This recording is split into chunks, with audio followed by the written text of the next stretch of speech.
आणि यानंतर या घडीची एक अतिशय मोठी आणि महत्त्वाची बातमी। मुंबई महापालिकेसाठी जनमताचा एक्झिट पोल आता तुम्ही एबीपी माझावर पाहणार आहात। मुंबईत भाजप आणि शिवसेनेला 138 जागा मिळतील असं एक्झिट पोल सांगतोय। तर ठाकरे बंधू आणि पवारांच्या राष्ट्रवादीला 62 जागांचा अंदाज वर्तवण्यात आलाय। काँग्रेस आणि वंचित आघाडीला 20 जागा मिळण्याची शक्यता आहे, तर इतर पक्षांना 7 जागा मिळू शकतात असा एक्झिट पोलचा अंदाज आहे। आता हा एक्झिट पोल समोर आलेला आहे। मुंबई महापालिकेसाठी जनमताचा हा एक्झिट पोल आहे। मुंबईत भाजप आणि शिवसेनेला 138 जागा मिळतील असा एक्झिट पोलचा अंदाज आहे। त्यामुळे सत्ता कदाचित भाजप आणि शिवसेनेची युतीची ही मुंबई महापालिकेमध्ये येऊ शकते। मुंबई महापालिकेमध्ये सत्तांतर झालेला आपल्याला पाहायला मिळू शकतं। तर ठाकरे बंधू आणि पवारांच्या राष्ट्रवादीला 62 जागांचा अंदाज वर्तवण्यात आलेला आहे। काँग्रेस आणि वंचित आघाडीला 20 जागा मिळतील अशी शक्यता वर्तवली जाते, तर इतर पक्षांना 7 जागा मिळण्याचा अंदाज आहे।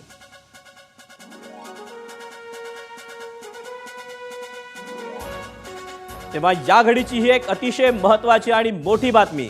तब्बल 25 वर्ष शिवसेना उद्धव बाळासाहेब ठाकरे या पक्षाची सत्ता ज्या मुंबई महापालिकेवर होती, त्या मुंबई महापालिकेमध्ये सत्तांतर होऊ शकतं असा अंदाज सध्या एक्झिट पोलच्या माध्यमातून हा वर्तवला जातोय। मुंबईमध्ये भाजप आणि शिवसेनेला 138 जागा मिळतील असा जनमताचा हा एक्झिट पोल समोर आलेला आहे। तर ठाकरे बंधू आणि पवारांच्या राष्ट्रवादीला 62 जागा मिळतील अशी देखील शक्यता या एक्झिट पोलनं वर्तवलेली आहे।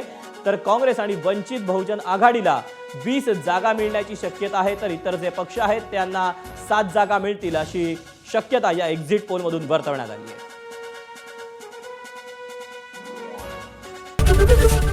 एबीपी माझा, उघडा डोळे बघा नीट।